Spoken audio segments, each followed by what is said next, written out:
we know that the theme is the role of young and women parliamentarians in preventing gender-based violence and violence against girls today. Now, violence against women and girls is one of the most prevalent human rights violations in the world. Among all crime, it is one that is certainly the most heinous. And many of us have worked in this field for quite some time, and I think it never hits you until you meet a victim, either in a center. For me, what did it in Kenya was being in a drug den, meeting a mother breastfeeding while getting injected after being beaten by her sexual partner. And that's a reality. It's not, and then I can start talking to lots of ladies and men that are advocate and have worked in this field for such a long time, and this is the kind of thing that never leaves you. This visual of being a first responder or just being somebody to listen to never leaves you, and you understand the heinous nature of the crime and how it requires all of our support.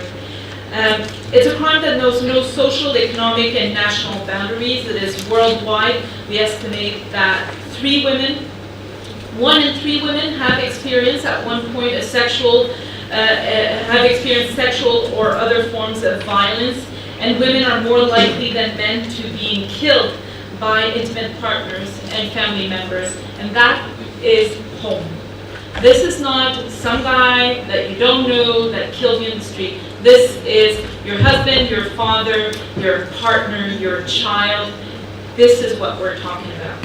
Now, gender-based violence and violence against women and girls consists of several types of abuse.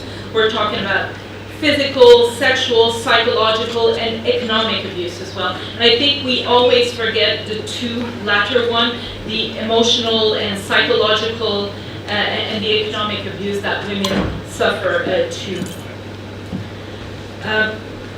If only it hurt a woman, it would be something. But what we're looking at is it's destroying families, it's destroying communities. So it's not an isolated heinous crime. It's something that actually has an impact on the whole of the society. Gender-based violence undermines health, dignity, security, and autonomy of its victim, yet it remains shrouded in a culture of silence.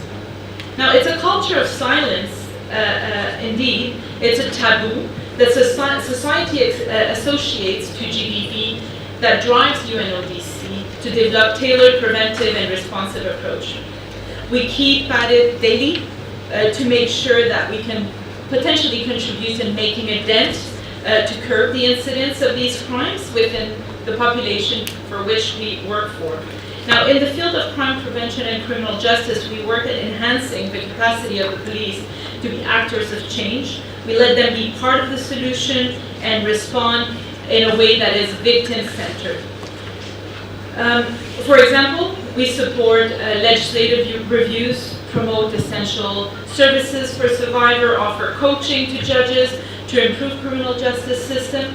And today we establish this highly valuable network as an additional mechanism to further address the issue, and it becomes a platform for innovation and solution.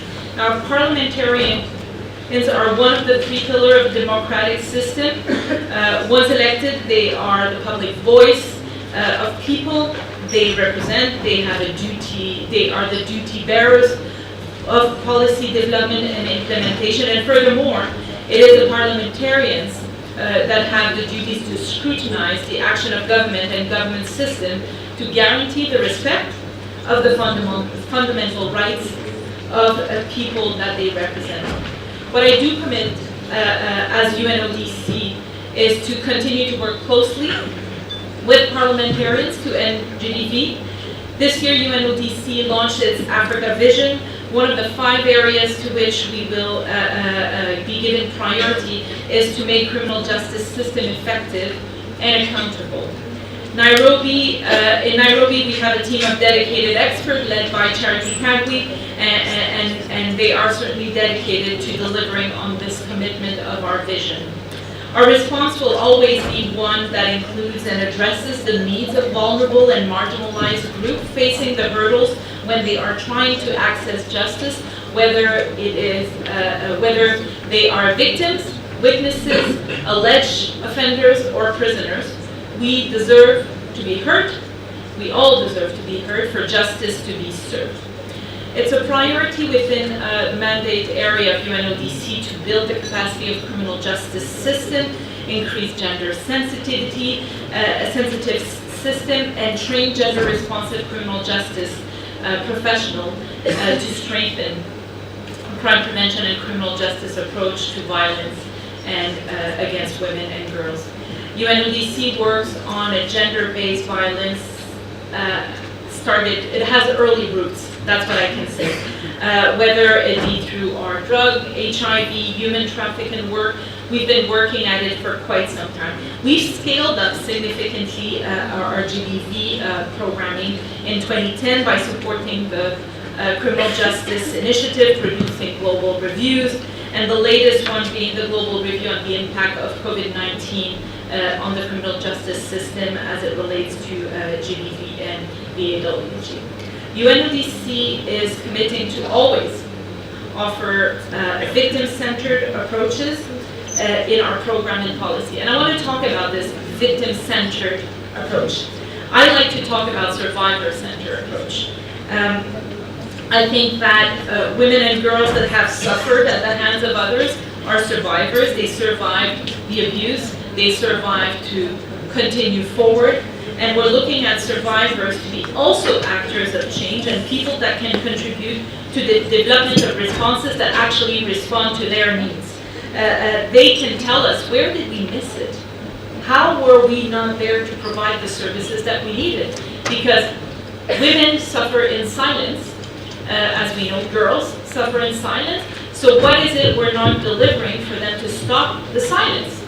Where is it we're failing women? Well, only if we engage women that have been at the receiving end of this heinous crime will we understand what we're doing and what we're not doing right. And so the engagement of networks of women is extremely important. The engagement of civil society in a movement to stop this heinous crime is also important. Now, I want to conclude by giving a reflection on the global setup that we have. Now, UN Women estimates that we have 736 million women. That is slightly visual when we think about it. And this is 1 out of 3 women that have been subjected to violence. That's about 30% of women under 15 globally when we wrap our head around the problem. So today, sitting in this venue, as we're enjoying our tea, coffee, and potentially snacks later as well, there is, we can not only sit and share ideas, we need to come out with sustainable responses. We need to have a plan when we come out of here. So I'm really looking to those discussions, and let's get the real people, the real expert to talk to you so we can start this event properly. Thank you so much for being here. I know that COVID is restricting significantly the events that we choose to attend. We need to be slightly more selective, and for you to have selected, I'm not looking there, I'm looking there, I guess the light is there. Thank you from all the way at the back. Thank you for joining us, for agreeing to select UNODC and Austrian government event to participate in. Thank you very much.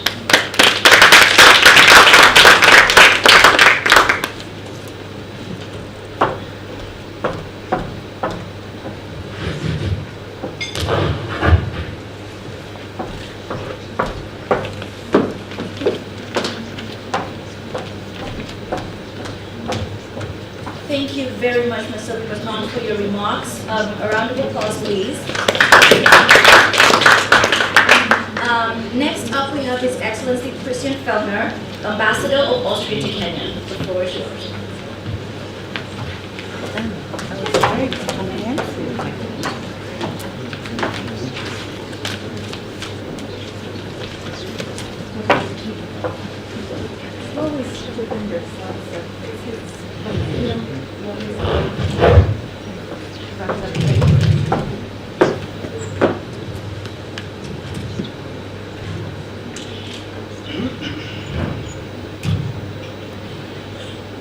Yeah.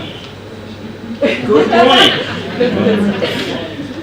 Honorable Chief Administrative Secretary, Ministry of ICT, Honorable Lady Justice Njoki Ndungu, all the African Union, UNODC, and all the diplomatic missions joining us today virtually or here present in this room.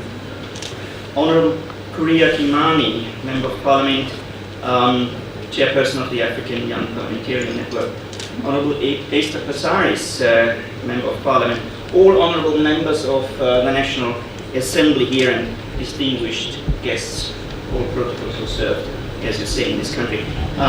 Ladies and gentlemen, I'll start with something which Serif Bertrand just said.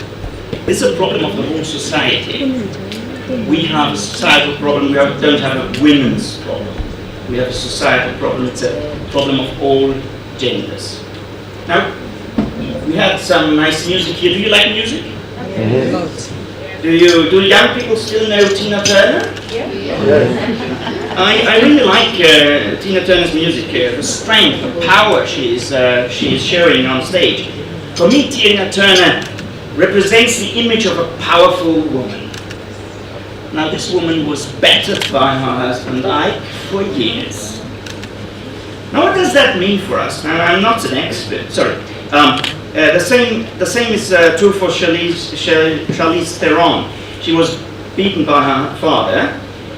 Finally, her mother also was beaten, and her mother shot the father dead in self-defense, as she claimed. You will find a number of women in Kenyan jails who have murdered their husbands. They have been beaten for years and finally snapped. They claim self-defense, but why are they in jail then? Now, if you claim self-defense, the judge, the jury is going to ask whether you had other options. Didn't you have the option to run away, to look for help? And finally, your plea for self-defense is going to be dismissed and you're going to be sentenced for second-degree murder at best.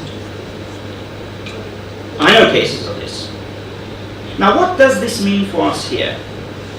I'm not an expert in this field, but I can report to you the experiences Austria has taken, and the steps taken. What do women in jail teach us? They can tell us that we have to bring women into position, 1, to run away, and 2, to look for help. In the Austrian case, we are supporting safe houses, we create safe space, we support institutions. Civil society organizations are of very great importance in that context. Among them, NGOs that are run by former victims of violence, so they can say, come sister, I help you, I have had a similar experience, and that creates a little bit of comfort, it creates a little bit of warmth in a distressed situation. But they also can seek help at the police. We have trained our policemen to be more effective in giving assistance. Ladies and gentlemen, studies have shown for a long time that if women are present, the aggression level of men goes down. If you send 6 policemen to a crime scene, aggression levels are relatively high. If you send 5 men and a woman, aggression levels are significantly lower. You can measure that, you just observe. The same holds true for practically all circumstances. Women being present, doing nothing, just being there, aggression levels of men decrease. This is why our Ministry of Interior has hired as many policemen, as many police women as they were able to in the last decades. Many years ago it was possible that a woman would go to a police station and report on violence, and they would have laughed at her or made jokes. Now that's very rare, and if I would know about that, there would be somebody who has lost his job. Nowadays, we have police women present at all times in police offices.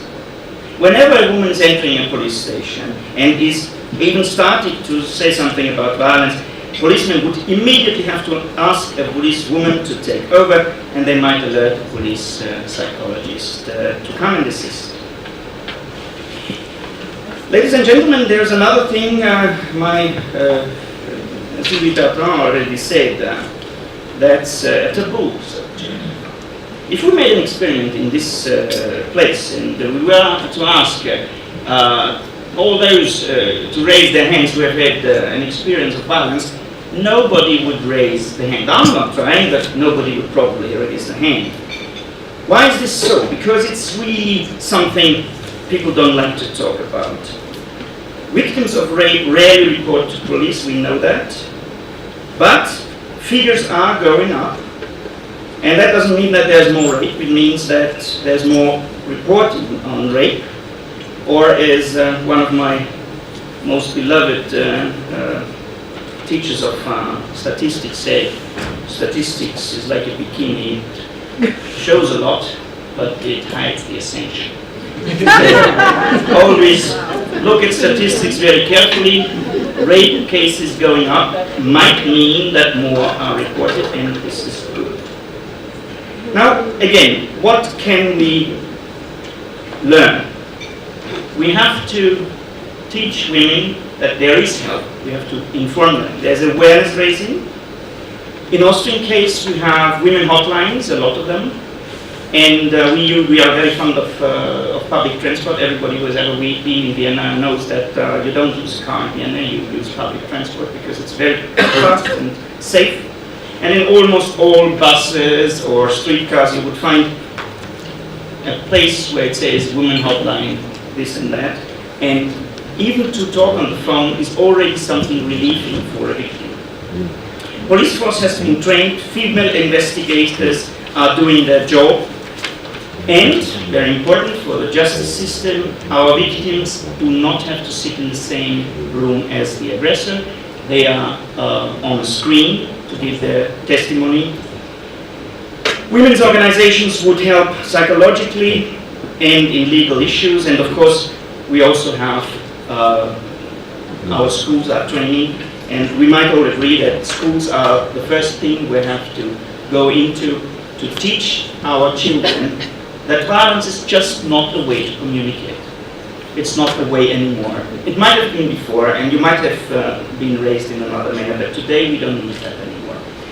And the Austrian Embassy has supported this little booklet from Sadia Hussein. It's a second booklet. She's a fighter against FGM from Tana River.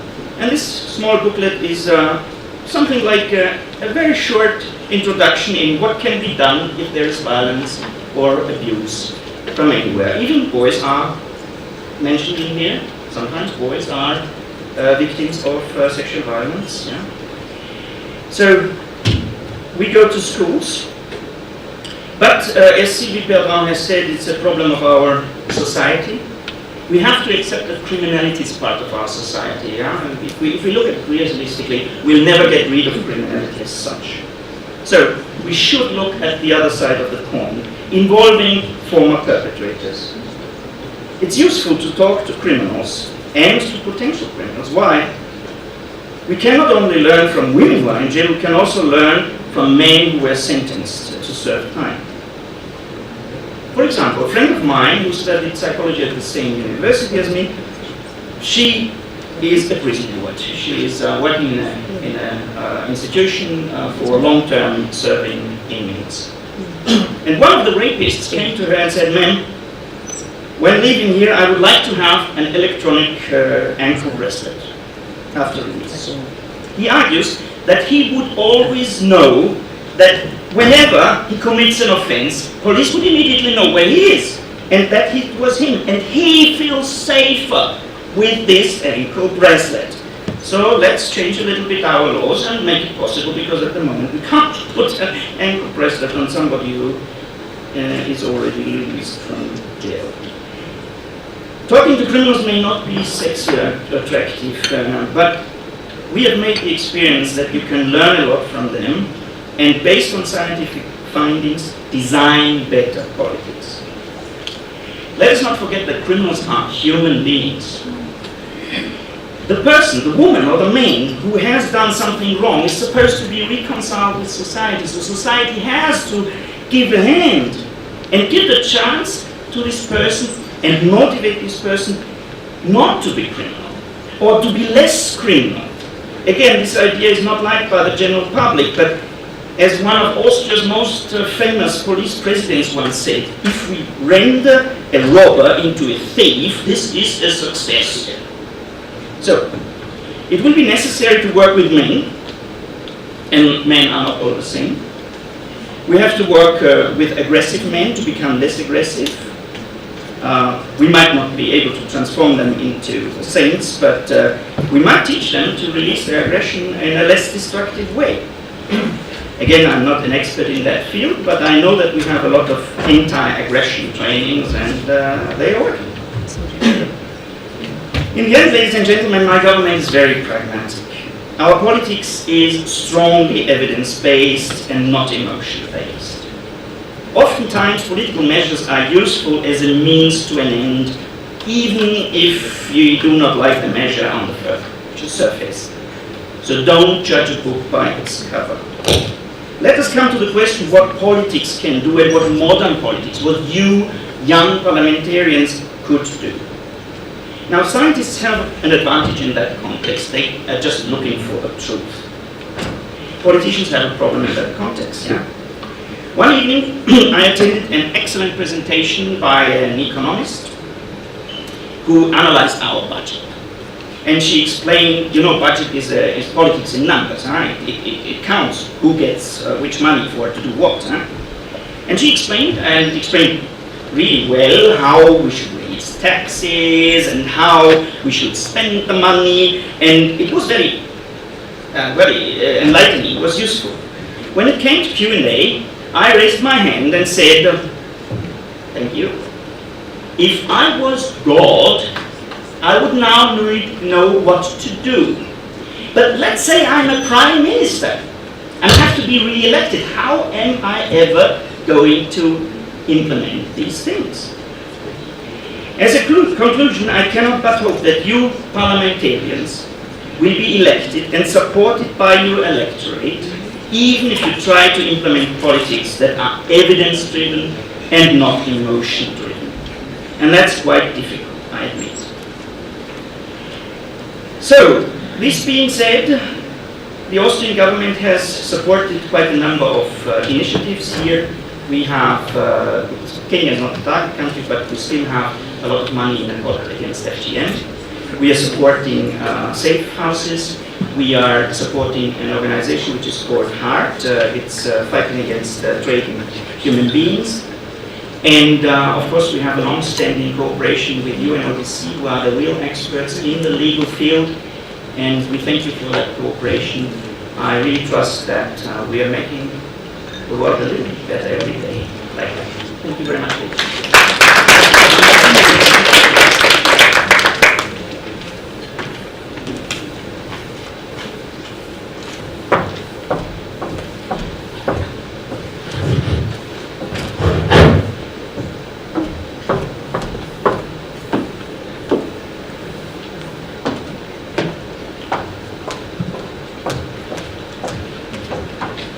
Thank you very much, His Excellency Christian Fellner, Ambassador of Austria to Kenya, for those remarks.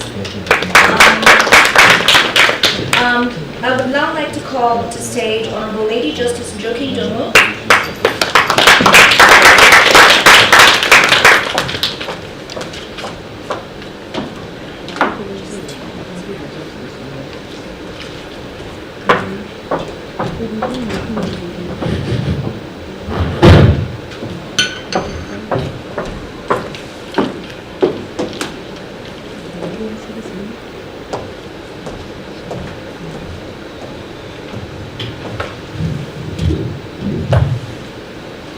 Good morning.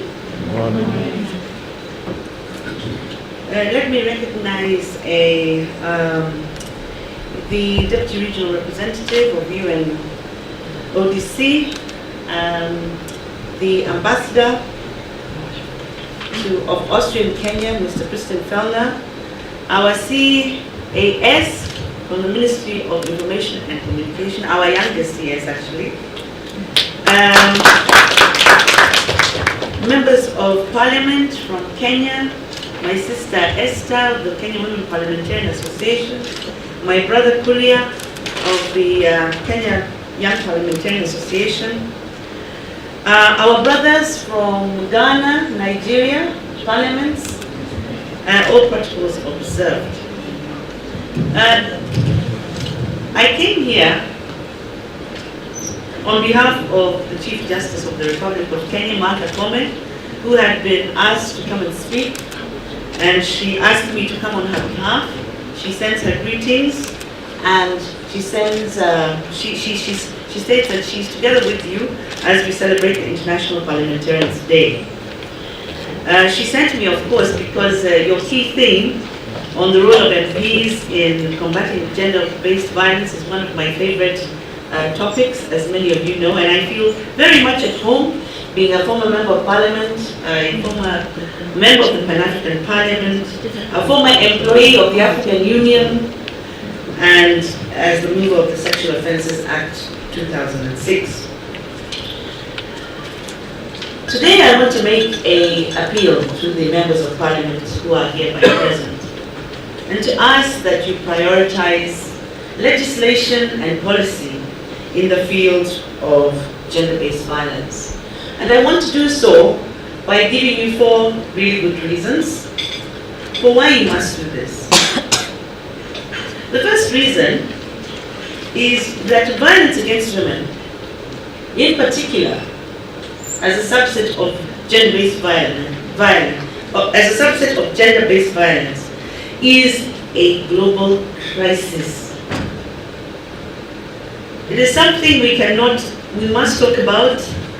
We must remove it from the bedrooms and private spaces, and we must acknowledge.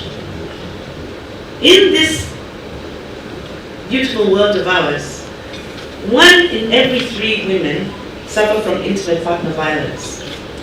In indigenous societies, where some of us come from and where some of our members of Parliament come from, it is 1 in 2 women who suffer from intimate partner violence. Out of trafficking victims world over, 79% are women and are forced into trafficking through means of violence. There are 14.2 million child marriages. These figures are scary, but these figures are real, and it is a global crisis. And the pandemic of COVID has only served to make it worse. In fact, we say nowadays there is a silent pandemic. The violence that is now in the homes, people are working from homes, children were no longer in school, they were in homes. The silent pandemic, the figures are just rising up, and they are more. It is a global crisis. Secondly, ladies and gentlemen, and my fellow parliamentarians, violence against women and GBV is a human rights pandemic. As you heard from my sister here, the violence is always accompanied by a violation of some right. Either the right to equality, the right to life, the right to free movement, the right to own property, freedom from discrimination, freedom from torture, freedom from, and the right to dignity. So right now we have a plethora of violation of human rights, and we must do something about it. The third reason why members of Parliament should make this a priority is that violence against women is a public health emergency. Let me repeat that. It is a public health emergency. Did you know that 58% of all women killed are murdered by a partner? That means that violence against women kills as many women as cancer does. And it kills more women than women who die from traffic accidents and malaria combined. The physical health, the mental health, emotional health of these women who suffer this violence is rife. Women suffer from depression, they become suicidal. 55% of the women who are suffering from violence in their homes are most likely to be HIV positive. And then there's long-term consequences. The women who are victims of acid attacks, child marriages where children are giving birth to children, FGM, sexual violence, these all have long-term mental and physical effects. And when women suffer, so do the children. So really, it is a public health emergency. But lastly, and I think this one, and I've learned in Parliament, is more persuasive than most, is that violence against women is an economic crisis. The costs of violence against women tax the healthcare system, the judicial system, and the welfare system heavily. According to a World Bank report, violence against women costs about 3.7% of GDP in most countries, and that's more than we pay or we allocate to education. Violence against women creates lost productivity, lost wages. In the US, for example, they have lost, through violence against women, 8 million days of paid work. The cost of violence, ladies and gentlemen, has been quantified by the World Bank as follows. And in comparison, so the cost of conflict and terrorism is quantified at about $167 billion, $190 million. The cost of violence against women is $4 trillion, $423 billion. That is the cost. What can we do therefore as members of Parliament to make sure that we remove the cost of the effects and repairing of violence and enabling countries that effectively deal with the violence to put this money elsewhere, in education, in other things that need those resources? What can we do? There are gaps in the legal framework. Many countries, particularly in the South, in Africa, do not have legislation. In Kenya we have legislation, but what about the implementation? It's very frustrating to have a law on the books, a law that's not working. How do members of Parliament, apart from creating those laws, ensure that they're being implemented well? How are you, as MPs, what is your watchdog role of the criminal justice system? How do we ensure that these cases, even when they come through the justice system into the courts, are not delayed? Do not make the victims of those violence second victims because of a poor justice system? How can members of Parliament follow up, oversight the executive in terms of policy? How can members of Parliament, through their constituencies and because they're elected by the people, how can they raise community awareness in their constituencies so that we move towards prevention of the violence rather than to address the violence when it has happened? How can the members of Parliament persuade their political parties to make this an agenda in the political party manifestos and on the political party platforms as parties go to campaign for elections? How do we persuade them to do this? And finally, members of Parliament, how can you allocate money for this program? More money for awareness and prevention. More money for emergency health care where all these victims go to hospital. It's really within your power. I want to just leave you with those thoughts, and I thank you for allowing me to speak today. And before I leave this platform, I must therefore then acknowledge the speaker, Mr. Musa Cheboy, who I had very great legislative adventures in the 9th Parliament. Welcome, sir.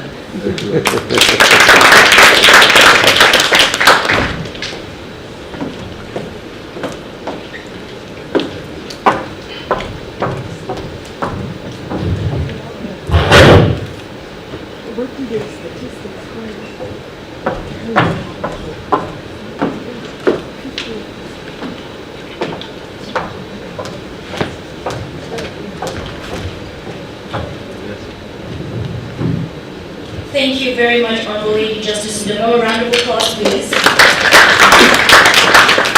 We will be moving on to the second part of the program now, and I will be handing over the reins to Honorable Esther Pasaris, Nairobi Women Representative.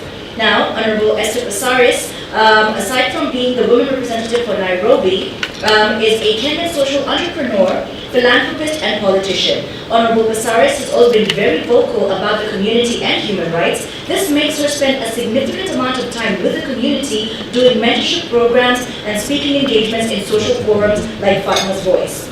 She was also CEO and the founder of One in a Million campaign, which was operating under Driving Kenya Forward, a non-profit charitable organization aimed at fighting development challenges in Kenya, such as poverty and unemployment, and promoting urban and rural development. She will be discussing, along with other panelists, the role of young and women parliamentarians in combating gender-based violence. Honorable Pasaris, the floor is yours.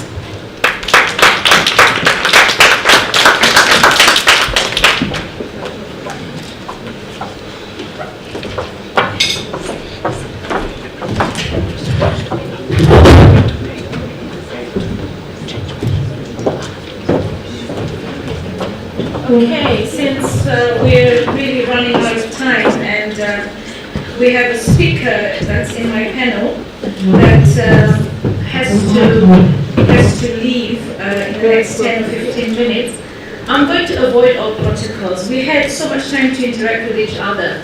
So while we set up, you want to move this? Okay, turn this on. I'll talk more tomorrow. I'll introduce the first speaker, who is Ms. J. Mary Ongoro, Head of Division Social Welfare, Vulnerable Groups, Drug and Control of the Africa Union Commission. Ms. J. Marie Ongoro is a social development specialist with substantial cross-functional skills in representation and liaison advocacy, strategy, management, organizational development, currently heading the Division of Social Welfare, Vulnerable Groups, Drug Control at the African Union. Her work includes coordinating policy action with African Union member states in the development and implementation of social development policies, programs. She previously worked in a wide range of sectors such as health, development, drug control, crime prevention, governance, social protection, with the government of Kenya, British Council, International Labour Organization, the United Nations Office of Drugs and Crime, or UNODC. Her expertise in drugs demand reduction in Africa spans more than 16 years. So we didn't want to lose her contribution, right? So while I'm also waiting for us to connect with Jane Marie, I'd like to call my other panelists, and I'll start off with Ms. Karen Basinye, Sustainable Officer Safaricom. Please come up. Ms. Charity Kagwe, Head of Criminal Justice and Crime Prevention Pillar, UNODC. Ms. Wairimu Munyinyi, Executive Director, Coalition of Violence Against Women. Ms. Mercy Okiro, KEPSA Chair, GBV and Mental Health Subsector Board. And we have a man. We were supposed to actually be an all-women panel, but our county commissioner, Madam Flora, was calling for an urgent meeting, and her deputy happens to be a man, so she's gender sensitive. And we have David Gitonga, Nairobi Deputy County Commissioner. Please come forward. So I don't want you to sit behind me, that I'll be told that I'm being not nice. Maybe you can sit here because this, I don't know. Now let's move this, this table here. Can we move the table?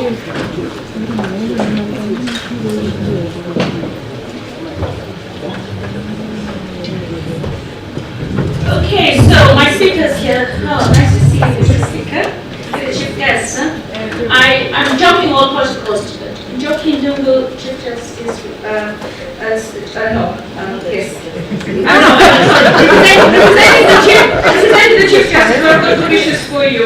And I mean, we couldn't have had a better guest. I mean, the Chief Justice chose well, because obviously the topic we're going to talk today is about sexual gender-based violence against women, girls, and children. And of course, we all know what you've done in the Parliament. And we really believe that if it wasn't for you, we wouldn't have got the steps and the milestones that we've achieved up to now. So I've got so many points that I have to make, but I didn't want to lose the speaker that we have. And she really, really has to go. I've been on the line with her. This panel discussion was supposed to start at 9 o'clock.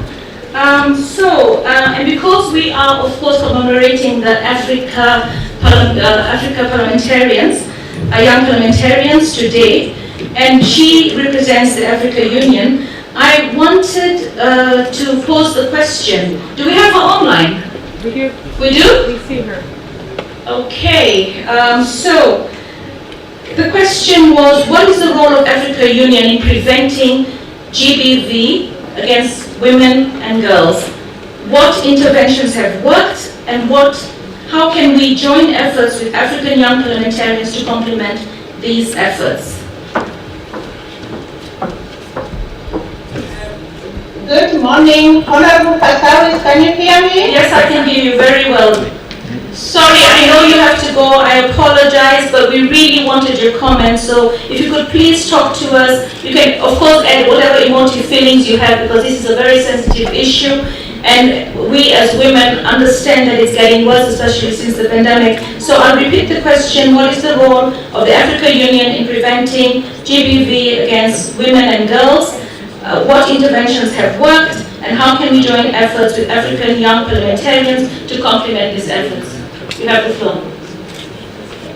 Thank you very much again, Honorable Pasaris. And on behalf of the African Union Commission, allow me first of all to congratulate UNODC, African Young Parliamentarians Network, Kenya Young Parliamentarians Association, the Office of the Nairobi Women Representative, which you represent, and the Embassy of Austria in organizing this important event to amplify the need to address gender-based violence, and how important that we are doing this on a day when we are commemorating the International Day of Parliamentarians. African Union Commission being an intergovernmental body, our main role relates to strategy development policy work with our member states. But if you allow me, Honorable Pasaris, just to restate some of the significant factors before I go into what the African Union Commission does, around gender-based violence, especially around such vulnerable populations like drug users. We notice that there's higher prevalence of violence experienced among women who use drugs, higher prevalence of violence experienced among women who use drugs compared to their male counterparts, greater use of psychoactive substances among people who have experienced violence, and the fact that COVID-19 lockdown and restrictions have made it difficult for many women to access their drugs, so they've opted into selling their bodies a number of times to get the drugs. So what is the African Union Commission doing in general? We view violence against women and girls as one of the critical impediments to the realization of the fundamental rights of women, including the right to life, dignity, peace, justice, socio-economic and political development. As I stated earlier on, the African Union provides normative and policy support to member states in diverse thematic areas, including and importantly, prosperous and inclusive Africa, where all genders have their potentials realized. So we have a number of policy frameworks where we can engage with parliamentarians, and in particular young parliamentarians. The one that everyone knows about is the African Charter on Human and People's Rights and its protocol to the African Charter and its protocol on the rights of women in Africa. We also have the African Charter on the Rights and Welfare of the Child, We have the Maputo Protocol, but significantly, and the latest framework that we have is the AU Gender Strategy on Equality and Women's Empowerment. But on specific gender-based violence, especially child marriage and FGM that previous speakers have talked about so eloquently, we have continental campaigns. A continental campaign to end child marriage and a continental campaign to end female genital mutilation. In particular, in ending female genital mutilation, the African Union has developed or facilitated the development of what we call victorious youth ambassadors to end female genital mutilation on the continent. And I think this is one forum that's really important where our young parliamentarians can work together with the victorious ambassadors in campaigning, but also in ensuring that we hold our member states accountable to develop requisite policies and programs that can be put in place towards ending such harmful practices. As we know, we also have the Pan-African Parliament, which was established in March 2004, whose vision is to provide a common platform for African people and their grassroots organizations to be more involved in discussions and decision making. The PAC works towards the harmonization or coordination of laws of the member states. As I mentioned earlier again, GBV, gender-based violence, has started and become more pronounced during the pandemic, COVID. And it's crucial that any abuse of women and girls must include them, must include girls in the framing of laws and policies to protect their rights and reduce gender gaps. Therefore, in this regard, it's important that there's increased investment and safe spaces in rehabilitation programs and centers for their well-being. Indeed, creating, reviewing, and updating of relevant social and economic and health policies and legislation on girls and women cannot be solely left in the hands of men. There needs to be strong presence of women, especially young women, in Parliament as part of the decision-making process on things that concern lives of women and girls. So we are saying, therefore, that we need, as member states working alongside with AU, to invest not only in young parliaments, but also in children's parliaments that can be used as fora to use their input in legislation. It is key that any legislation translates into implementation. So as I conclude what has worked and where these policies and strategies have been domesticated. And as we speak today, a number of countries have put into place and have actually domesticated, or let me not use domesticated, have already launched the campaigns to end child marriage in their countries. And Kenya, for example, is doing very well on a campaign to end child marriage and to end FGM. So good practices are where ownership are taken by the national government. But of course, not to forget the fact that when we are addressing drug abuse challenges, that countries put in place female-specific treatment centers that women can access without any violence. So I would like, therefore, to conclude by saying that we are committed as the African Union to mutual beneficial partnerships in implementing continental policies and strategic frameworks. The African young parliamentarians are welcome to collaborate with the AU, more so through the Young Victorious Ambassadors Program on FGM that I mentioned earlier on. So, Honorable Passaris, let me stop here for now. My main message as the African Union Commission today is that of solidarity, that we stand together and we always be working together. Thank you very much and over to you. Thank you, Ms. Ogoro, for sharing some insights on the impact of substance use on gender-based violence and violence against women and girls. As we commemorate the Africa Young Parliamentarians today, I believe that they've heard you and they will work with your office. And also, I like the fact that you say that it's, it has to start with the young. So the children parliamentarians as well, I think should also be initiated through your office. But I also feel women, when we look at the young parliamentarians, we also feel that women and the mature women, and that's why today we have quite a number of women legislators that are in the House because we're also celebrating Parliamentarianism Day.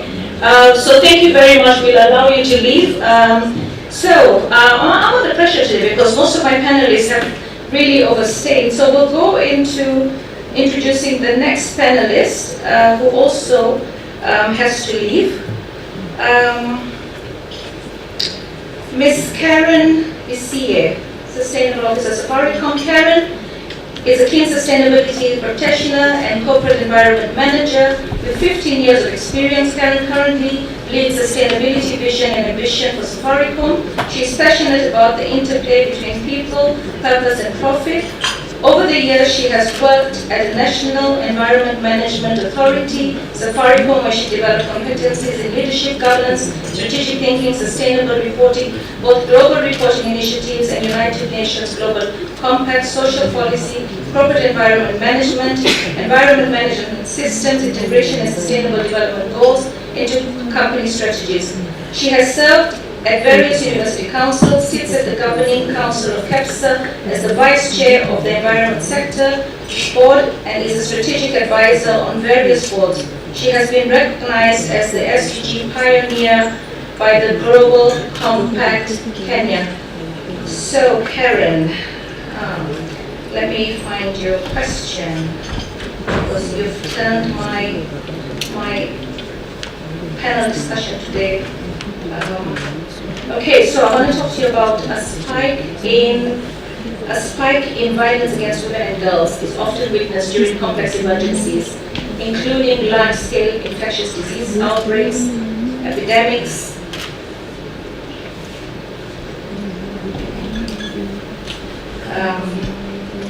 epidemics have also have been shown to lead in increased rates of intimate partner violence, unintended pregnancies, sexual exploitation, and other forms of gender-based violence. This has in turn an impact on the criminal justice system and access to justice for victims of various forms of violence. The raising awareness of GBV against women and girls and the various forms it takes is critical to change the mindset and build the capacity of individuals, communities, institutions to prevent and combat it. Telecommunication is central to reporting, raising awareness and seeking help and protection. Studies have shown that there is stigmatization around reporting GBV against women and girls, domestic violence. So the question that I have for you is, what is the role of Safaricom and the telecommunications sector in raising awareness and safe reporting on gender-based violence and violence against women and girls? Thank you so much, Honorable Esther Passaris. I think from the telecommunication sector or technology sector as we're evolving, we look at our role from connecting people to people. And here I'll give an example. Safaricom runs a call center, and in our call center we get all manner of calls. And the one that stands out from what the colleagues told me is a lady was in distress. She didn't know who to call. All she could remember is the Safaricom line 100, and she called us. So as a telecommunication company, we did connect her to the help she needed. So we play a role in connecting people to people. So somebody in distress can call us for anything, and we get all manner of calls at night actually. that just don't relate to the services we offer. And so we realized we become a sort of helpline as a company to helping GBV. The other thing is connecting people to knowledge.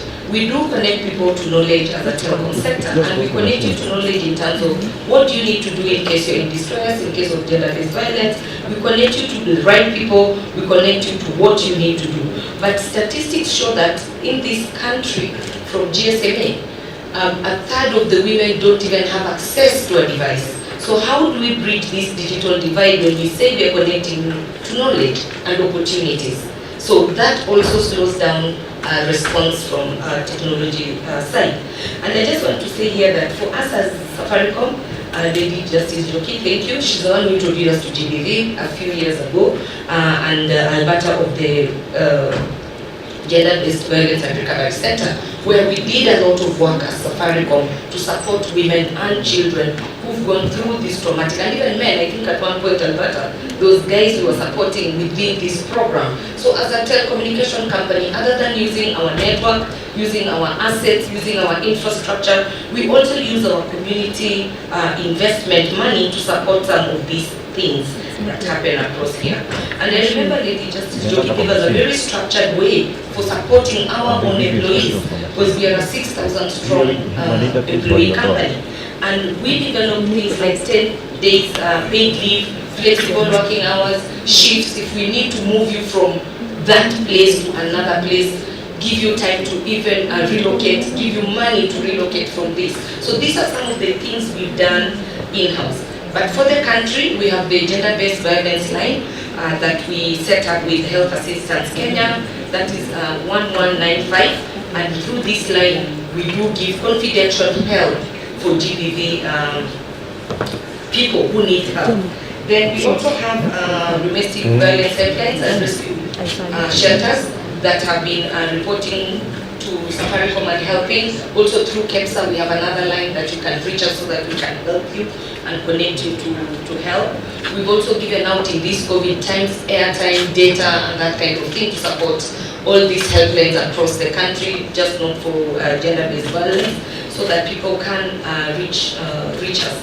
The other thing we've realized in COVID right now is that the women are struggling financially.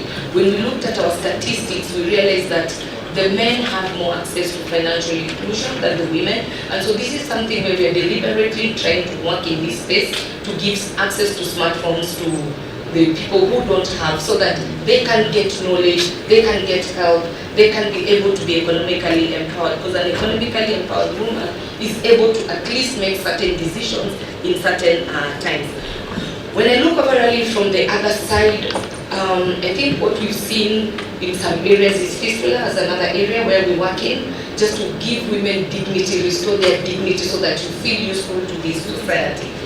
But right now, if you've been keen on social media, focusing on children, we realize that during this pandemic time, children are heavily affected, being at home, especially last year. So we started a campaign with UNICEF called Spot It, Stop It, so that we can help the children. So as a telecommunication sector, other than using our network, we have the social media, we have the muscle to help raise awareness, we have collaboration opportunities where we can bring in other people to help relay the message. Because this is not our forte, but we can use our assets and our investments to support this cause. Wow, okay, so today is World Parliamentarianism Day. So we've got a number of parliamentarians here. And most of them are, of course, representatives of the people. And they're having so much gender-based violence in their communities and in their constituencies. So I just want to know, with all the programs that you have, we know we have the 1195 line. We are all now, as women reps and members of parliament, thinking how can we create more safe houses. I mean, the capital city has safe houses, but none of them run by government. So I just want to know, going forward, with parliamentarians, what can Safaricom look at, how can Safaricom look at engaging us so that we can actually reach down? Because just yesterday, we were sitting down with Honorable Gladwell, and we were thinking about how we could create an app so that the constituency, her constituency, can actually sell goods online. And then one of her biggest challenges, would they have smartphones? Would they know how to use the smartphones? So as we try and think about gender-based violence, we also know that economic empowerment is key. And Safaricom, I mean, you do a lot of work in terms of your foundation. You've got a lot of programs. I'm sure some of the members of Parliament here are hearing about Spot It, Stop It right now. The UNICEF one, maybe it never reached them. And yet they represent the majority of the people. So going forward, what can we do together so that we, you know, the reason they're here and they're sitting and there are about 20 or so of them is because they want to get solutions. You know, and they want the solutions from the people that are here on the panel, and they also want solutions from possible partners. And Safaricom is a big partner. Yes, so one of the things I can say that when we started working in maternal and child health, we realized that in some areas, it was a big contributor to the GBV. The men would never let their women go deliver, and here I'm talking about Samburu. So what did? We did maternal shelters in line in partnership with the county. And we have these maternal shelters which we can easily convert to be GPV centers wherever we put them. But what we like is a partnership between us and the parliamentarian, where we put in something, then we create these shelters. You talked about the app. Currently, actually, we're in the process of developing an app for GBV where you can report confidentially and get support. So when this is ready, we can let you know so that you can let the constituents know. But we are open for collaborations that are shared value. They have shared value at the center of the collaboration. Meaning, you bring something on the table, we bring something on the table, we benefit, you benefit, the community benefits. So we are looking for shared value partnerships. And this is where the cookie crumbles. Because many people who come to Safaricom expect us to do everything. But if you come and say, Honorable Esther Passaris, Nairobi Women's Rep, I have this within the budget of my constituency or whatever, we need this kind of support, or we have this building, we can make it into a shelter, then we will say we are happy to equip. So if you have the infrastructure in place, we will equip, we will network, and we will partner that way. So, what so the members of Parliament that are here, we put something in, and they will put their share, and together we can combat the rise in sexual gender-based violence against women and girls. I will allow you to go. A big hand. Sorry, you want to ask a question? Okay, sorry. Okay, fantastic. No problem. Go ahead. Sorry. Yes. Just before you go, she's in high demand. Yes. Yeah. Oh, there are other questions. Okay. All She's right. on high demand. How long does it take? Yeah, that's true. No, but how many questions can you take? Okay. Go ahead. sorry for not being protocol, but right now you just gave very important information about the hotlines, and I think the representatives here would like to have that. So can you give It's them- 1195. There's others, the shelter one, so it can also go on our Twitter feed right now. Okay, so I think the one that we know that's also in partnership with the Ministry of Gender is the 1195, that's the national hotline. But every county, like in Nairobi, we've got other organizations that also have hotlines in different constituencies or sub-counties. So do you have another one other than the 1195? That's the main one. That's the main one, so the hotline is 1195. Another question? Yes, please. Can somebody please, do we have a rolling mic?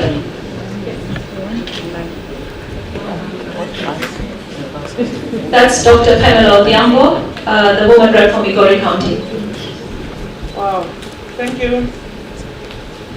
How can you make it alive? I think it's done.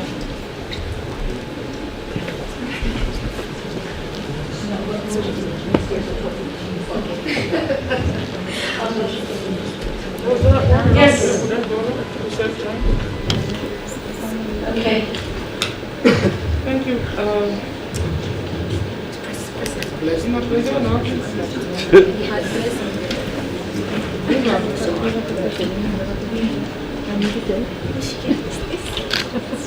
You pressed it already. Okay. Oh, thank you. As far as technology issues are concerned, I'm a manager, I'm a strategist and a linguist. So I just want to thank whoever organized this, there are many, and this is wonderful, the great ladies I'm seeing here. Kudos to Safaricom. I think your presentation has taken care of some worries that I've always had in this country. That most of the time we come to these conferences, we discuss all beautiful things, but practical issues on the ground go unattended to. And my cry has been, please forgive me for this, but I think it is valid.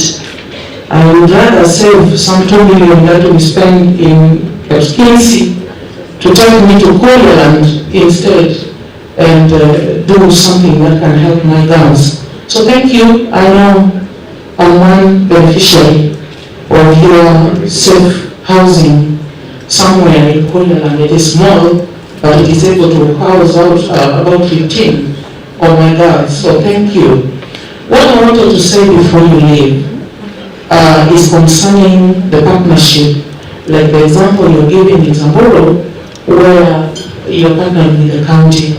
Now, there is some small confusion that I wanted to highlight as my Honorable Pasari was talking about you partnering with the women representatives. I'm really sad that time is over, but I'm praying that most of them will be back as I go to check the governorship of Ngoni County. What I wanted to say is this small confusion. When you people go partnering with the county governors, it is assumed that the women rep and then in charge. I'm sorry to say, I'm bringing to the attention of this meeting, some of those little touchy things we do to lives in the county makes almost all the other elected leaders, including the governor, very hostile to us in a way. So we hardly get to know even what you're doing in the county. If you find some of us like who can go get a soup and break noses of people and get to know what you're doing, it takes a lot of effort. So I really wanted to clarify that if you mean to partner with the women reps, then let it be the office of the women rep and not the governor's office per se, because there are many other issues that you will not understand until you get to the nitty-gritties of how county governors operate. Number two, I'm begging that there be some particular program that if you can sponsor as well through us, targeting the schools. Like right now when children are in school, there is need of some sensitization to them apart from what they learn on a daily basis, because it is then easier to get these children and speak to them than going to look for them in the villages and the wilderness. Thank you. I'm Dr. Pamela Gambo, Mugori County Women Rep, who is the next governor of Mugori County. I just want to say, as Safaricom Foundation and Safaricom, we work with the community. So those who welcomed us and want to single out a program in Lamu, when we did the maternal child health center in Lamu, we went to the county. It doesn't mean the governor. We worked with the county and the community. The women rep came in later to say, I have seen this, you have this shelter, this is what I have, let's work on this. And I know I'm still yet to meet the women rep face to face to see what we can do. So I find that some counties are very, very progressive, or the individuals in there are aggressive, and so they create a quick partnership and turnaround of things. So it's for us, the community is at the heart of what we do. It doesn't matter who brought it, governor, MP, to be sincere, I get lost within the political sphere. All I know is impact to the community. Okay, okay, I can see a lot of questions. I'm going to end this session at exactly 12:30. All right, so all right, okay, okay, so our host has a question. Yes, okay, so thank you so much for bringing an angle of corporate social responsibility in terms of really a contributor and a solution contributor, but also highlighting the partnership, because indeed there's no handouts. It's a partnership, and we know that partnerships make sustainable intervention. One of the things that, as you were talking about the hotline and whatnot, and because we have Casa Abdallah here, one of the things we did hear throughout the address is cybercrime. cybercrime as an enabler of GBV. And I think it's a new platform. Everybody has access to them. Children are left, especially through the pandemic, young women are left on their own in their bedroom with their phone, accessing content, accessing a live platform. And I think as we progress in the response in the country and on the continent, we need to be very, very focused. The dark web is there. People are selling women, selling girls, and young women are exposing themselves, and they're at the risk of, there's a plethora of horrendous things happening on the web. Very fantastic, but that we have this technology, but how do we now manage it? And I want to talk about, we need a great deal of capacity building in the school setting. I think we heard it from the previous speaker, but also what are we doing about supporting parents in managing this? So what are the family skills to address cybercrime as it relates to GBV as well? Thank you. Okay, because I want to be gender balanced, right? Honorable Jomo is here, and he also asked that he can leave, and he seems to have a burning question for you as well. So let's have that, and you can respond in one go. If there's somebody who has a really urgent question, please write it down on a piece of paper, and I will hand it over to Karen, and then she will get the answers to me, and I will post them on our wall. Yes? So that we can adhere to the time, because we did start late. Go on. Thank you.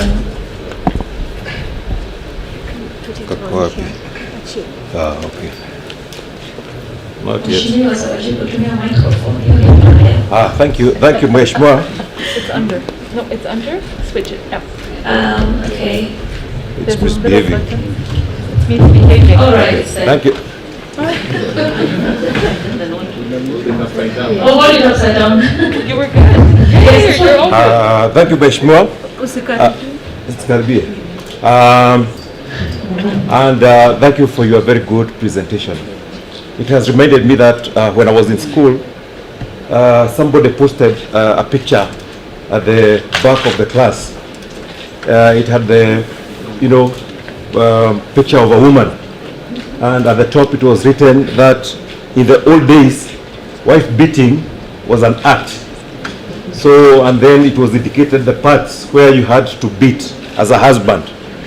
Then there was another picture next to it, says today it is no longer wife beating, it is total war. There are some people, because these days when they fight, there is no part to beat. In the old days they were shown where to hit when they are disciplining the wife. So today, there are some people who still believe that wife beating is part and parcel of marriage. There are some ladies in the countryside who believe that if the husband does not beat, then their love affair is shaky. So what am I saying? That we need to come out very, very strongly and teach our women their rights. We must tell them that this wife beating is not the act that they were told it is. It is gender-based violence. So we must come out very, very strongly. I've just learned of that number, 1195. I've not heard of it before. So we need to come out in social media, in mass media, in all platforms, and tell women that they should not accommodate violence in their marriages or in their love affairs. Secondly, you have talked about shelters for rescue centers, and I would not like you to restrict it to the women reps, because I would like to do one in my constituency, because I know there are women who suffer from that, and I know that I can provide what you have requested for. So the next proposal you're going to get, you can be assured is going to come from me. Thank you. Okay, Honorable Judge, if I can tell you, I think as today's World Parliamentarian is a day. I think we have CDF and we have the GAF. All right, CDF does not have a vote for gender-based violence. It has a vote for promoting the police stations, building police stations, building schools. I think we as parliamentarians have to realize that there is a need for more shelters, right? We can't, as Safaricom is saying here right now, they will come in, you bring yours, you bring what you have on the table, and they will put what they have. So I think we need to find a way to change the law so that we can have a vote that allows for also building shelters. Because as it says right now, the majority of members of parliament are men, right? We're hoping to change that in 2022. But until we get there, I think we need to change the law, right? One last question and then we'll give you the chance to answer. Honorable Gregor, that's the last one, and I'll take the rest, I'll take them in writing, yes? Thank you so much, Mheshimiwa Esther Pasaris and Madam from Safaricom. I'm Graduate Cheria, the County MP for Baringo. And I want to commend Safaricom for what has done in Baringo. We've had a lot of healthcare centers, maternal healthcare centers. We have had our girls given sanitary towels continuously for 6 months. And still we have challenges, of course. I want to say that the people who are organized this, that it is true gender-based violence is real, it is silent, and in a community like mine, it is not even talked about. The challenge that we need to realize here is that how does a wife go and report a husband and come to be in the same house in the evening? How? It is not possible. She'll be beaten again. In fact, she'll be killed instead of, in the morning she was beaten or last night. Today she reports the husband, at night she'll be killed. So what am I trying to say? We should be having some shelters or some places to keep these people who have already gone and launched a problem that is working, that is with them. Both men and women, because it's not only women. Even some men are being battered, and that's a fact. In Baringo, before the pandemic, I did statistics from my office and realized that I had about 700 girls who dropped out of school. It was so serious that I decided now to do a sponsorship. When I called for the girls to come back to school, I got 370 girls, and I'm educating them. The second, I'm calling it second chance program for the girl child. And I say, kuteleza si kuanguka. And the girls have come. But now with the pandemic, the number has doubled. I'm now wondering, this is Baringo. Countrywide, it will be worse. So it is high time, because as Justice Jogi said, this GBV issues is an economical issue and it's an emergency. Because if we have girls giving birth at early age, it's a burden to the parent, it is traumatic to that girl, it is an economical challenge to the society. That is why poverty cannot get away from us anytime soon. So for me, we need to think from those lines. Apart from these other nitty-gritties in the families, we have girls, which is a real issue now, and the challenge is culture is more stubborn than anything else. When a girl becomes pregnant, in the society it's like, it is usual, it's normal.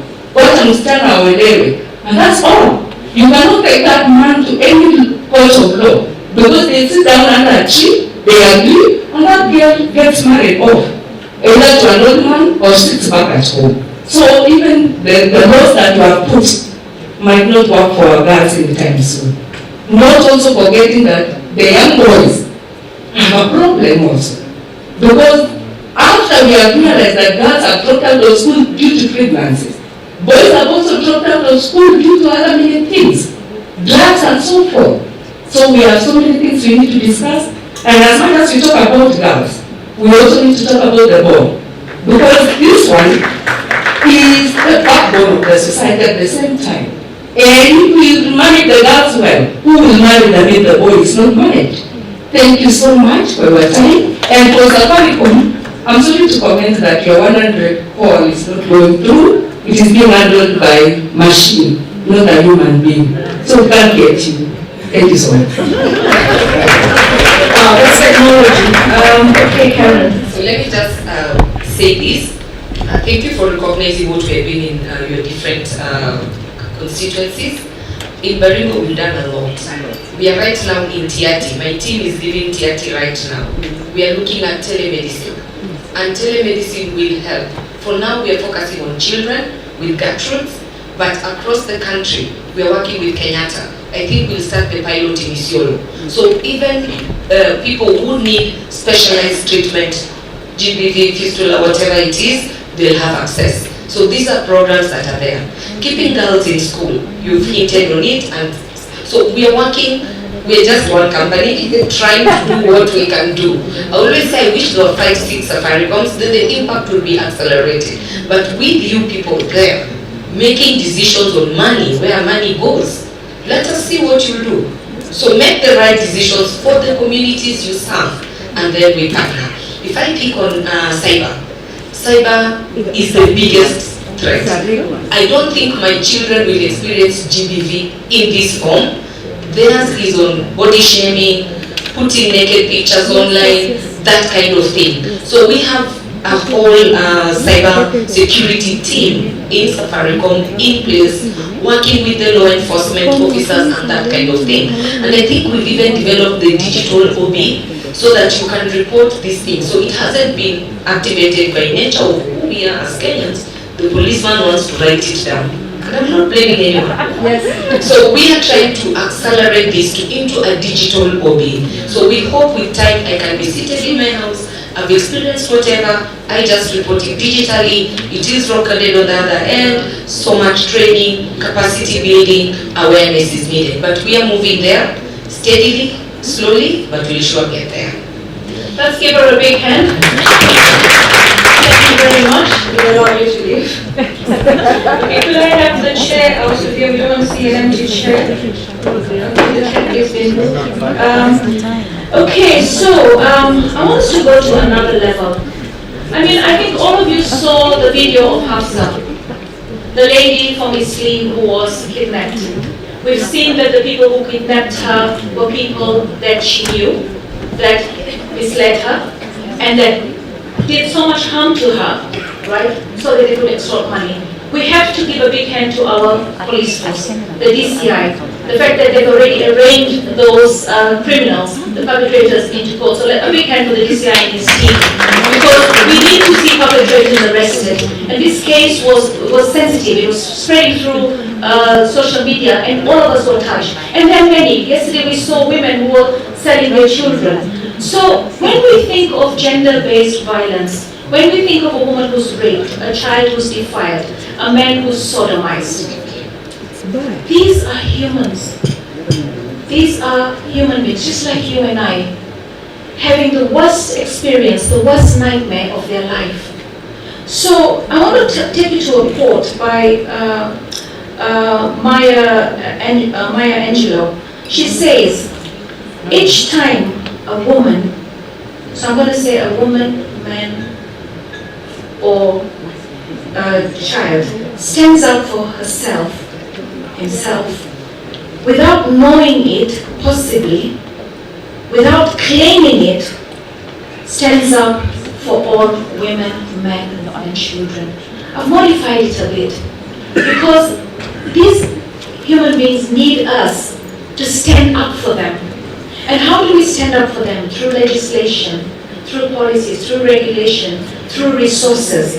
So the next speaker who I'm going to introduce, who can speak to the emotions because of her vast experience, is Ms. Charity Kagwe, Head of Criminal Justice and Crime Prevention, UN ODC. Ms. Kagwe is an attorney with extensive background and experience in and investigations, matters, and prosecution. In her 5 years as head of the Criminal Justice and Crime Prevention Programs of UNODC, she has managed to provide substantive support and coordination to activities on crime prevention and criminal justice reforms through PLEAD, Get To, and other programs across the region of East Africa. Ms. Kagwe was also part of the International Criminal Tribunal for Rwanda, working as a legal counsel for the Department of Administrative Support Services. Most importantly, she is known for her passion, warm personality, and infectious laugh.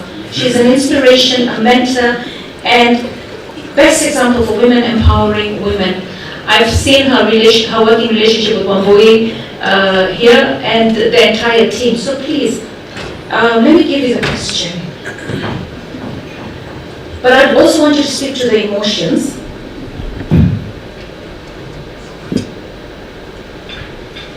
can UNODC support victims of gender-based violence to access justice? How can we partner with law enforcement bodies to prevent victimization and enhance victim response reporting? Thank you very much. And before I go into that, I just want to have a shout out at my classmate, Millie Diambo, a passionate crusader for women and children. Mr. Sakaja grew up as a child. I think I taught him Sunday school. Yes, but it's fantastic to see you all here. I heard one MP say that the money spent here should have gone to a different place, maybe in Korea or in a small place. But I think the money spent here is best spent speaking to you, the lawmakers, you, the representatives of the Kenyan population. Gathered here today, all of you represent a constituent of thousands or millions of Kenyans. So this is the best way that we can speak to the Kenyans. So moving now back at what you said, what can UNODC do? Yes.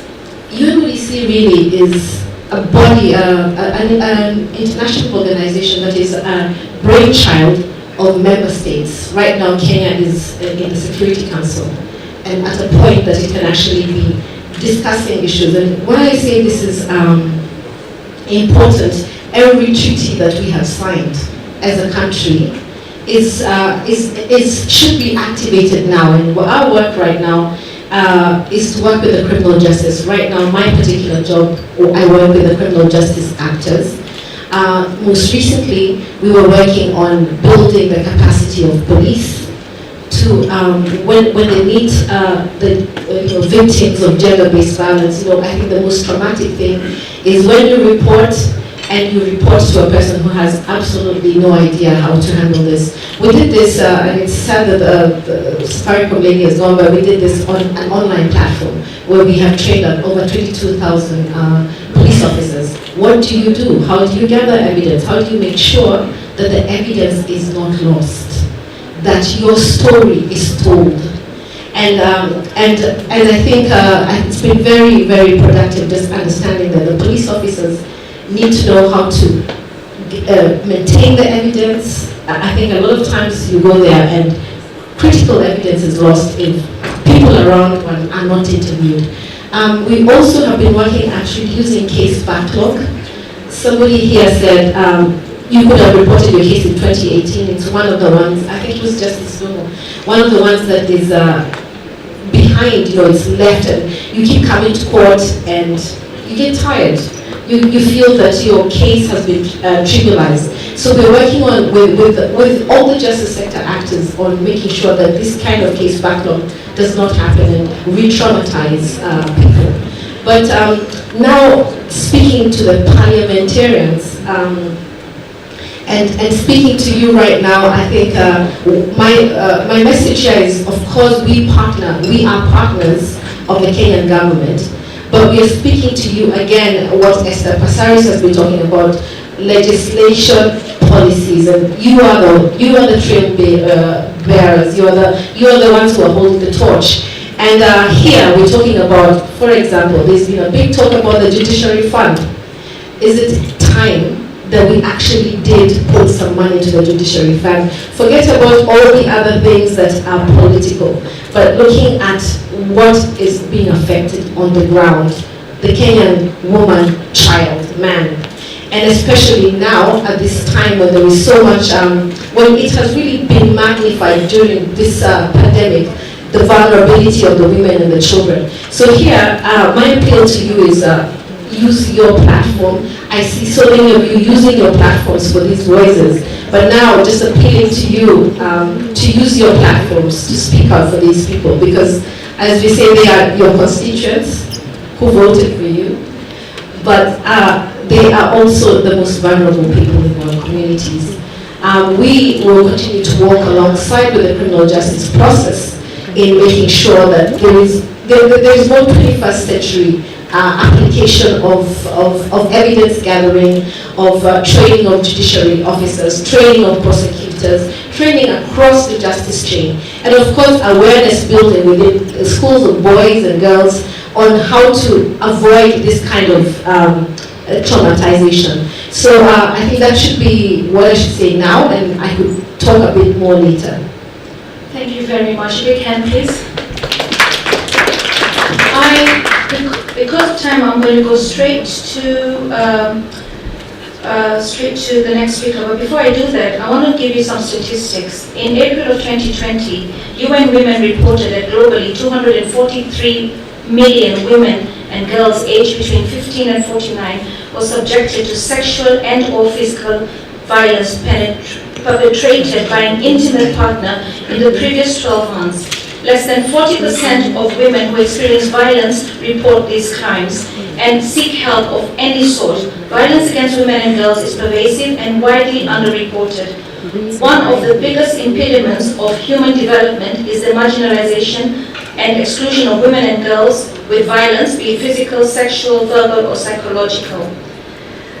So,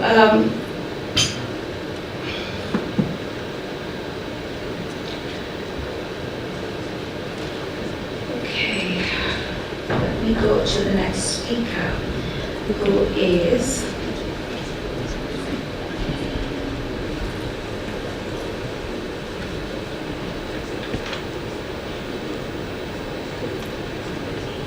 sorry about that.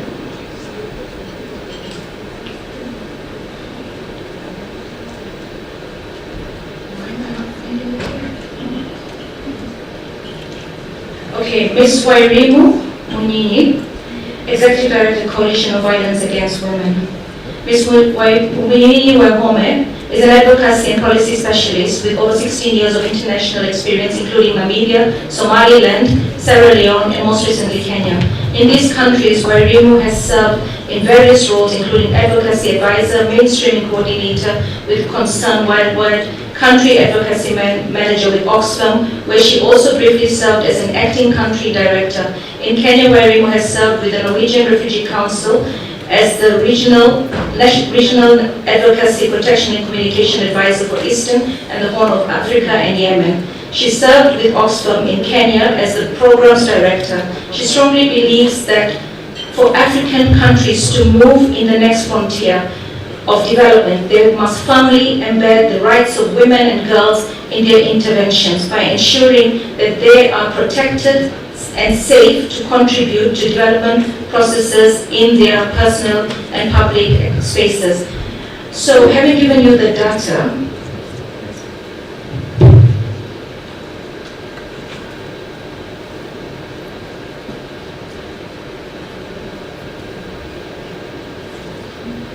in your opinion, are safe houses and rehabilitation programs available, given that you deal with gender-based violence? In your opinion, are safe houses and rehabilitation programs available and accessible to survivors of gender-based violence? Thank you, Honorable Passaris. Good morning, everyone.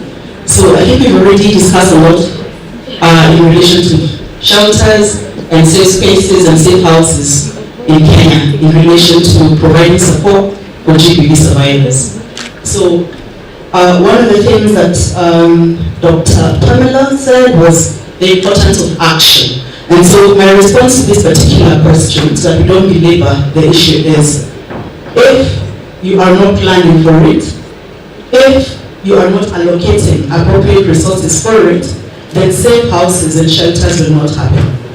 And the reason why it is important for that to happen, and especially within government planning and resourcing, is because of the issue of sustainability. A lot of the shelters that are available currently in the country are run by civil society organizations or individuals or the private sector. Now in the long term, while in the immediate that works, in the long term that is not sustainable. What is sustainable is when we have that integrated and co-opted and mainstreamed into government planning and resourcing. Now, one of the things that came up about 2 days ago, when the Auditor General issued their report, I found is a very good example of what not to do when it comes to resourcing for shelters. And so they gave the example of Meru County. Meru County has a beautiful GBV county policy. And they've gone ahead to start actualizing it. And one of the things they have done was to set aside a budget for shelters. But it stopped there. Having a physical structure is important. But having a physical structure that is not functional does not help. So we need to think about the functionality of shelters. What capacities are required to make those shelters useful for both women, children, men that require them. Counseling support, security services, psychosocial support, and even the ability to transition out of the shelters, because they should not be permanent. So there should be support in terms of transitioning, and that brings me to my other point, economic empowerment for women. Again, very important, because in the long term, the ability to make a decision on whether or not to stay in an abusive environment or relationship depends a lot on your capacity to take care of yourself or your capacity to take care of your children. And economic empowerment is extremely important and critical in this case. So I want to talk to the parliamentarians here today. We are marking the International Day of Parliamentarism. Oh, that tells where I come from, but you get it. Now, we are headed towards elections next year. And as a Coalition on Violence Against Women COVAW, one of the cases we have done over the years, and we got a judgment in December last year, was in relation to GBV survivors of the post-election violence in 2017 and the previous election before that. And we truly hope that in 2022, we will not have a repeat, we will not have to deal with GBV survivors during the elections. And we are throwing that responsibility, asking that parliamentarians, young parliamentarians, women parliamentarians that will be campaigning and have already probably started doing that, and take personal responsibility to first and foremost, if you're truly committed and understanding, as many speakers have said here, that GBV is a crisis, if we can see a reflection of that commitment in political party manifestos, and if we can hear, as you come to us asking for votes, your commitment to addressing GBV, and if after that we can see you translate that commitment into action, then I think that about 30 or 40 or 50% of the work that needs to be done will have been done in this country. So I want to pause there. If there are any questions or comments, we can go ahead. You said it. Just putting a safe house, just putting a structure is not enough. And as I'm trying to put the safe house in Nairobi, I've realized that we got an architect's drawing. We had to start thinking, where's the nearest police station? Okay, we had to start thinking, where's the nearest hospital? We had to start thinking, what are they going to do there to be economically empowered? Because they might need to stay longer than what is the norm right now, between 2 to 6 weeks. So there's a lot, and the Safe House for Nairobi we're actually going to do a benchmarking by going to Makueni to look at what they have done before we actually get our Safe House going. So you're right, it's not just building a Safe House, it's making sure that you are holistic in everything that you're going to provide for the survivors and the victims of sexual gender-based violence. Is there any question? Midstream, so that you don't lose your chain of thought. Yes, Honorable Amelia Limbo.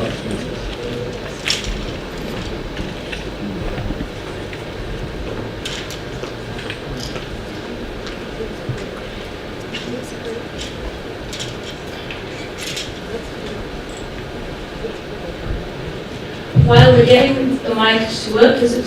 No, it's okay. It's sanitized. Sorry, I have to confirm it. Yes. Can you hear me? Yeah, it's on and off. Hello? Oh, I think you can hear me on yes. this. Thank you very much, UNODC and the other organizers of this event. And sorry I came late, I'd actually given a warning that I'd come late and leave early, so I've actually overstretched. Because we are having, I think I explained to Esther, we're having a familial problem. We have somebody who is sick that I'm attending to. Having said that, I just want to say I've worked very closely with UNODC when I was at the Cradle with our program on trafficking. I was the chair of COVA, And Safaricom has done quite a lot. They supported us also when I was in Credo with cases of SDPV, giving school fees to children who have been abused whenever they return back to school. I may not mention everyone, but they've done an excellent job. I just want to say that, and I'll be very brief, that we need to deal with SDPV just the way you did with coronavirus. That it keeps mutating. We have very good laws. Kenya actually has one of the most and excellent pieces of legislation. So if you want to work with members of parliament, we must challenge our minds how else you can work with members of parliament. Because we have done a lot of work, and because of the way the SDPV keeps mutating, it means we must be bringing amendments ever so often. Like for instance, the case of children, when Honorable Joki brought the Sexual Offences Act, one of the things that was not envisaged was that it might victimize young boys. And so because of that, then we must amend the law so that we are not victimizing young boys who engage in sex with young girls of about the same age consensually, because right now it's criminalized.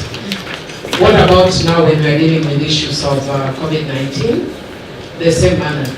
We didn't expect an upsurge of cases of sexual gender-based violence. Sometimes many of them are familiar. How do we deal with cases of SDPV when there are pandemics?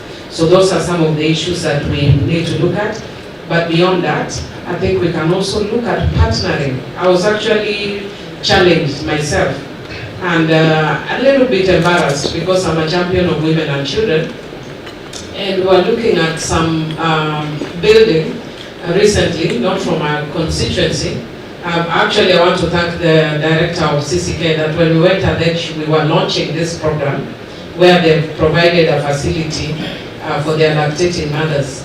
Then I said, but in my constituency, I'm doing many buildings, but it doesn't occur to me with CDF to do the same thing. So I've actually forced my CDF office now that they have restructured all the buildings, the major ones, not the classrooms, because we can't do that, but all the major buildings that we are doing now to have that facility. And perhaps what we can do, because this is a low-hanging fruit, let us not always look as members of parliament how we can be supported, but how we can also partner. If the agencies can give us a little money, and then we can put centers at police stations with CDF, partnering, say, with UNODC or somebody else, and also how we can put other facilities because we focus on security and education. How can we partner? Those are my comments. Thank you. Thank you very much. I now want to go to the he or she, the only man in our panel who stepped in this morning to sit in for the County Commissioner, Flora Morale, who was calling for an urgent meeting. David K. Gitonga, a Deputy County Commissioner and Personal Assistant to the Regional Commissioner, Nairobi Region, has worked as a social researcher in the field of water and sanitation issues and served in various parts of the country as administrative officer, notably among them Koloa and in Baringo, Loita in Narok, Kitilu in Turkana, and Lamuria in Laikipia. Hence skills in conflict and dispute resolution, served in central government in the Ministry of Public Health and Sanitation, Ministry of Health, the National Treasury, and currently Interior and Coordination of National Government Field Administration. He assists the Regional and County Commissioner of Nairobi in implementing key government policies, developing strategies to combat emerging issues, and running day-to-day affairs of the region and county. So,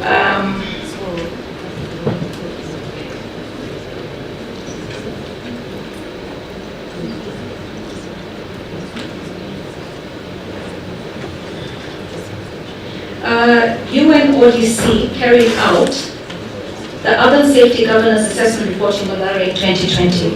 And the report found that there has been an increase in GBV against women and girls, especially in informal settlements. Appearing also, Nairobi was formed, the Nairobi County Gender Sector Working Group, so which your County Commissioner chairs.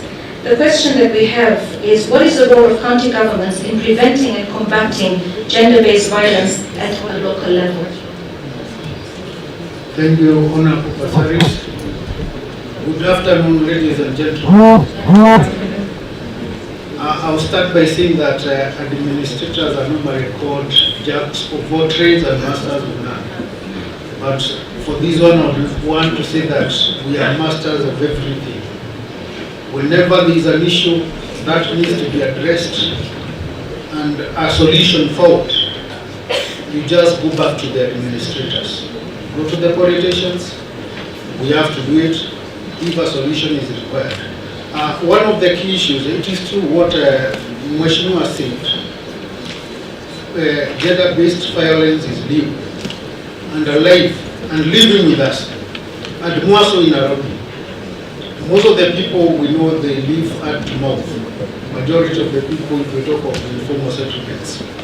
And for us to be able to ensure that we live in a peaceful city, one of the key things is that we have to provide leadership and coordinate all the other state agencies to ensure that all the government policies and programs, projects are disseminated to the local level, to the lowest level, and ensure that the policies are also implemented. So we bring about together all the state agencies and departments to ensure that issues like gender-based violence, they are reported and action is taken. One of the ways we do that is that we have multi-agency teams, we have multi-agency committees. As we're talking right now, these are a committee meeting somewhere within Nairobi, and it is dealing with the issues of teenage pregnancies. So all these teams, we bring them together, the security agencies, being the chairs of the security committees, we are able to ensure that whatever is happening in the region, we are able to get the information and ensure that the people on the ground are able to report on the issues which are happening. For instance, to be able to get and to ensure that each and every agency is accountable. For the security system, we have the 988, the Murika Warifu application. This is a real-time program whereby whenever you report about an happening, be it a development project, be it violence or anything, we can be able to get that information right away and ensure that the people on the ground